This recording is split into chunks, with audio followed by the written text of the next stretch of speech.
My best friend wiped my tears while secretly sleeping with my ex. She held my hand. She told me I deserved better. She promised she was on my side, but behind my back, she was in his bed. And when I found out, I didn't scream. I didn't beg. I didn't confront. I waited. And I exposed them both.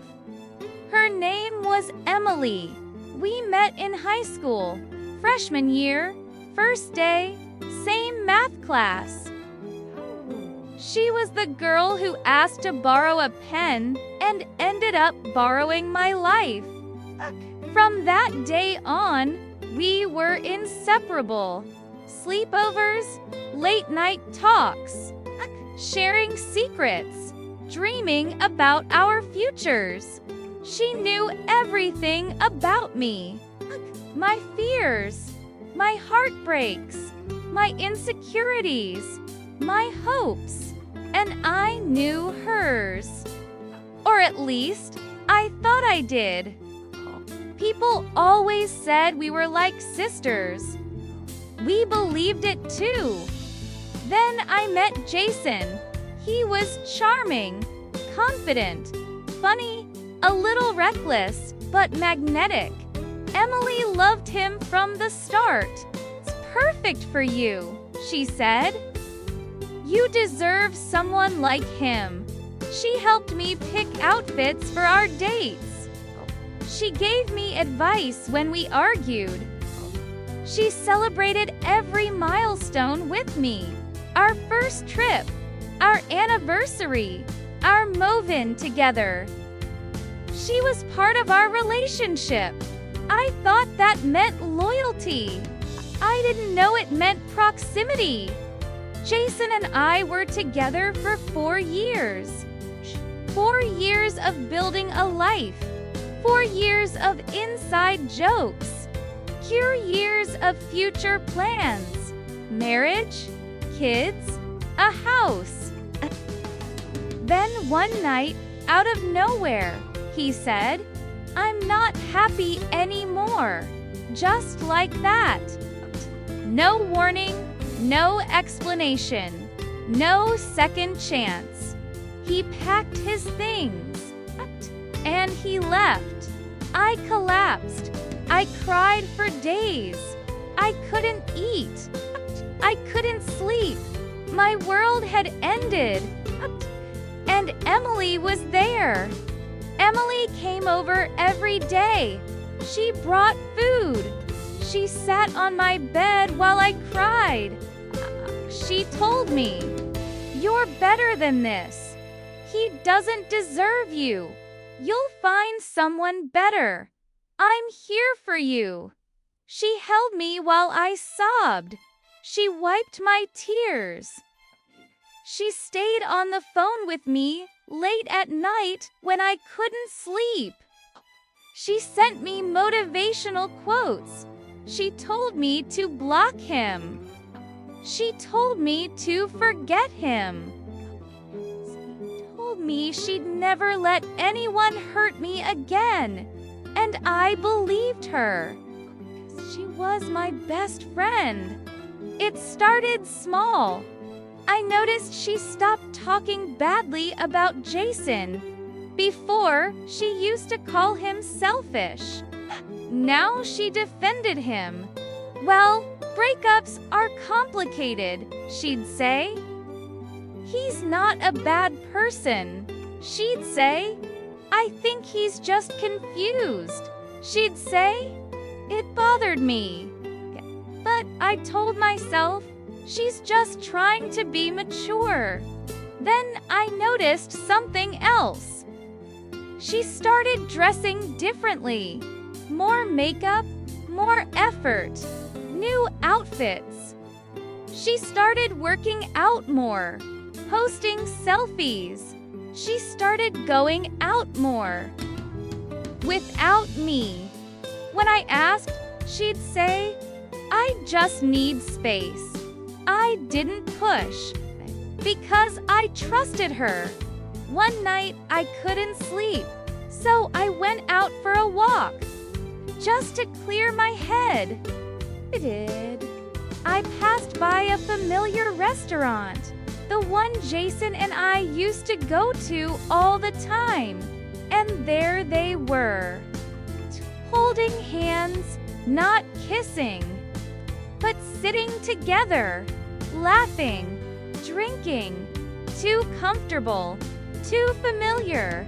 I froze. My heart raced. I told myself, they're probably just talking. She's probably telling him off. She's probably defending me. So I didn't confront them. I went home, and I didn't tell Emily what I saw, because I didn't want to believe it. Over the next few weeks, the signs multiplied. Emily started canceling plans. She took longer to reply. She avoided coming over. She stopped checking on me as much. But when she did, she acted overly sweet, overly supportive, overly concerned. Almost like she was compensating, and that made my stomach twist. But I still didn't confront her, because I didn't want to lose her too. One day, I received a message from Emily, from a stranger.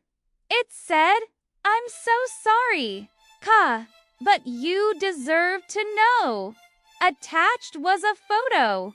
Emily, Jason, kissing, at the same restaurant. My hands shook. My vision blurred. My heart dropped into my stomach.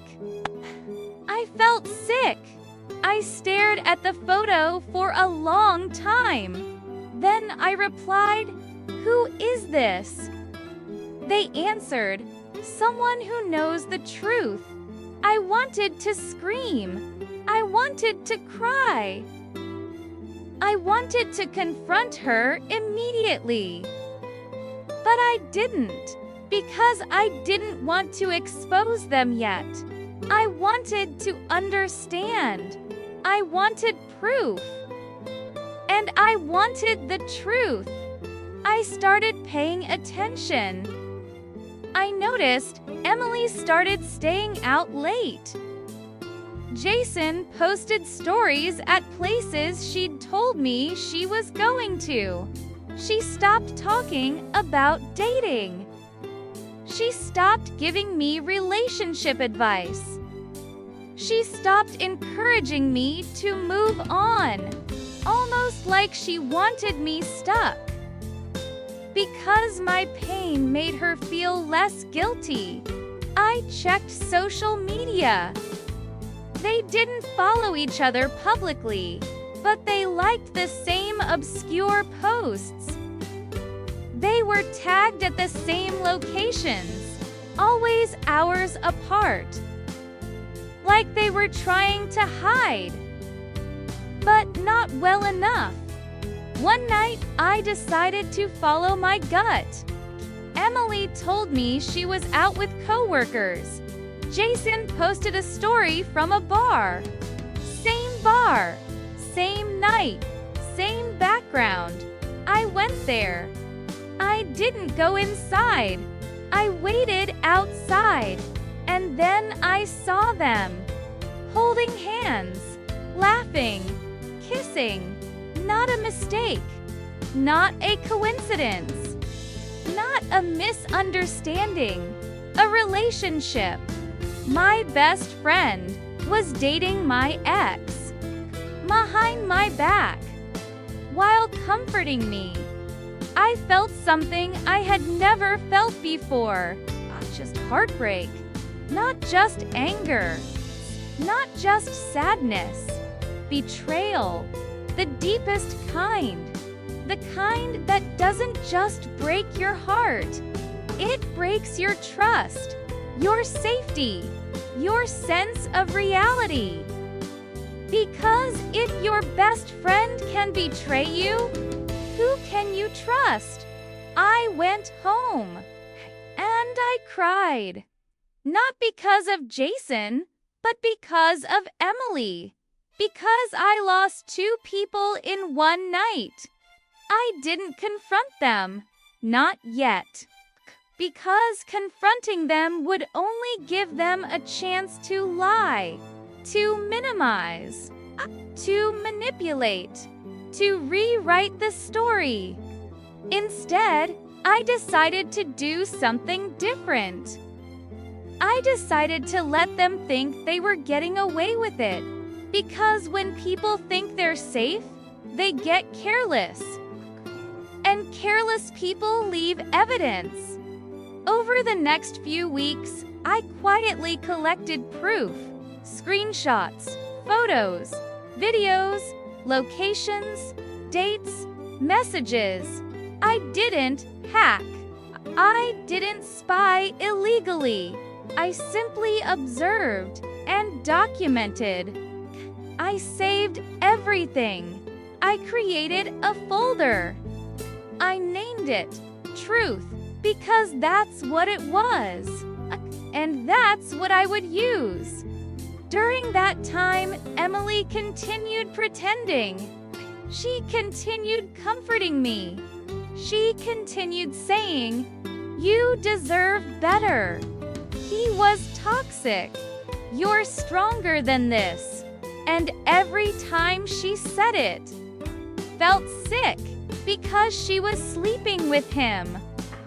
Because she was lying to my face. Because she was betraying me while pretending to heal me. And that hurt more than the cheating itself. I didn't want revenge. I wanted closure. But I also wanted accountability. So I made a plan. Not to humiliate. Not to destroy. But to expose. Because people like Emily don't stop lying till the truth corners them.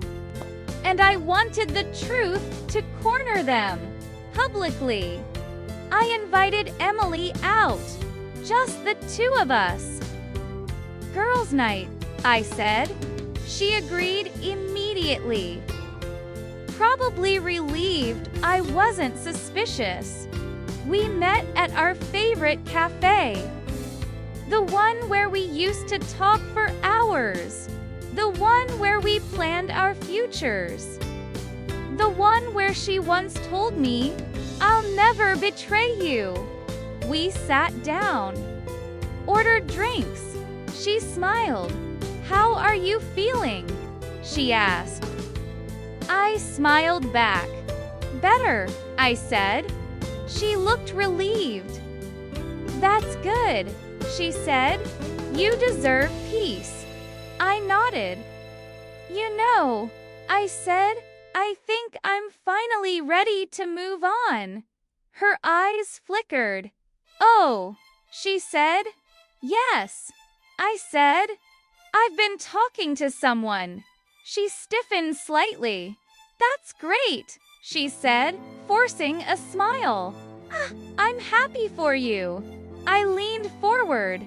"But before I do, I just want to clear something." She looked confused. "What?" I pulled out my phone. I placed my phone on the table, unlocked, opened the folder, and showed her the photos. Her, Jason, kissing, holding hands, laughing.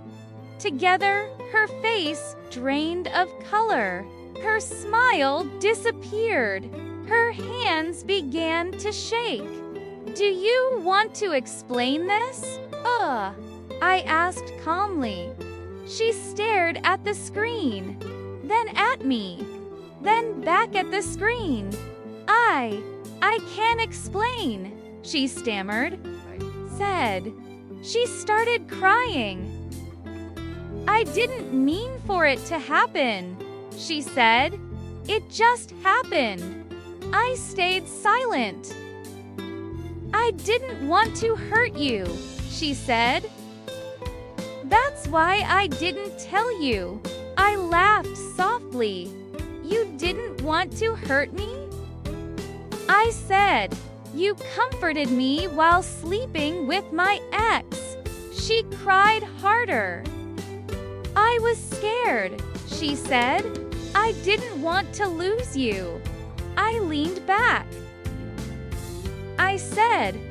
She reached for my hand. I'm so sorry, she said. I pulled away. Sorry for what? I asked for lying, she said. For betrayal. I asked for hurting you, she said. For destroying my trust. I asked. She nodded. I never thought you'd find out, she whispered.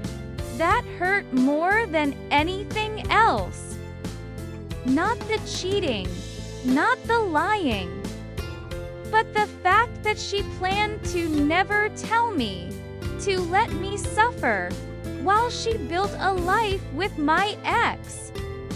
Behind my back. I didn't scream. I didn't insult her. I didn't throw my drink.